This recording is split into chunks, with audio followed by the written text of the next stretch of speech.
Guys, magandang umaga po sa ating lahat. Nandito tayo sa site ngayon. Naghihintay po tayo ng client. Yan, meron po tayong tripping and reservation.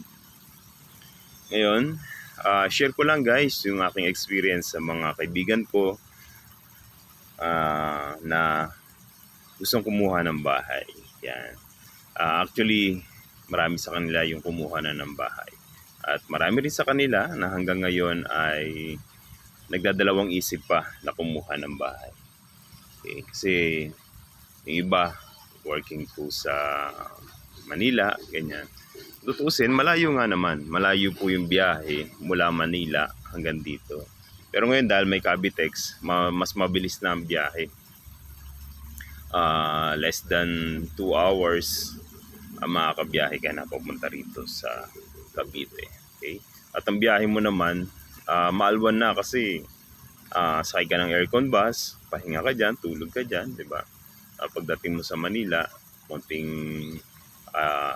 minuto lang, nasa trabaho ka na. Pero kung titingnan mo naman, yung alwan na nakatira ka dyan sa Manila, malapit nga sa trabaho, mas maalwan nga, pero nagbabayad ka naman ng 15,000, 14,000 to 16,000 kasi mga kaibigan ko ganyan nag-range yung monthly nila. Yung iba 10,000, okay? 14 to 16, mantakin nyo yun guys. Sa loob ng isang buwan, nagbabayad ka ng 16,000.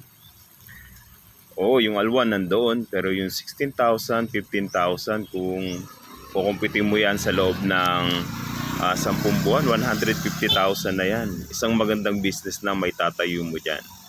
O kung meron kang sariling bahay, napakagandang modification na sa bahay mo yan. Okay? Ang ganda na yan. O kung halimbawa palagay natin naka 2 years ka na naninirahan dyan sa inuupahan mong bahay, ay napakaganda na. Maganda na yung may papaayos mo sa sarili mong bahay.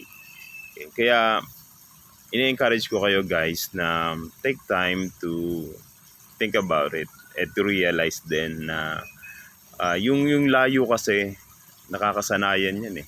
Nakakasanayan. Maring sa umpisa, o maring kung iisipin, malayo talaga. Pero kapag nasanay ka sa biyahe, hindi mo naramdam yan. Okay. At syempre yung pera, yung pinagtatrabahuhan mo sa loob ng 15 days, sa loob ng 30 days, isipin mo may makikinabang pang iba. Okay. Na imbis na ikaw na lang yung makikinabang doon sa perang kikitain mo. Think about it guys. Ang pagkuha naman ng bahay dito sa Cavite, hindi mo nakawalan yan. Kasi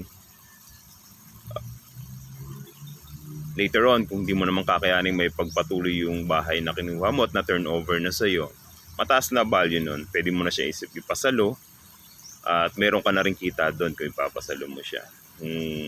Gusto mo, sa'yo pa rin naman yung property mo, pwede mo siyang paupahan.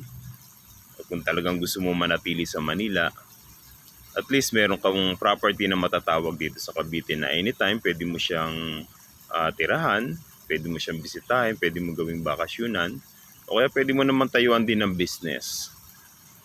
Okay?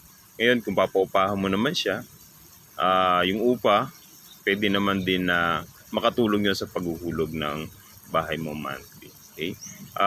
Nothing to lose sa pagkuha ng isang bahay, ng isang housing project. Kaya in-encourage ko kayo guys na pag-isipan mabuti at kung tingin nyo yung alwan versus doon sa pagbabayad nyo ng monthly dyan sinuupahan nyo ay mas matimbang yung alwan kasi doon sa nawawala sa inyo every month. Well, dyan na kayo, manatili kayo dyan. At kung isang araw ay ma-realize nyo na subukan kumuha ng bahay, huwag kayo mag-atubili na i-message ako, ititripping ko kayo guys. Actually, this is the high time for you guys para kumuha talaga ng bahay habang mura pa. Marami pa dito sa Cavite mga pre-selling unit. Okay, meron pa tayo sa Tansa, marami pa po dyan, 5,000 lang reservation fee. Halos mababa lang yung monthly down payment at monthly amortization, swak na swak pa sa bulsa. at least matatawag mong bahay mo, sariling bahay mo, may titulo at hindi maaagaw sa'yo. Kahit ano ipaayos mo dyan, pwede ikaw ang hari ng sarili mong bahay.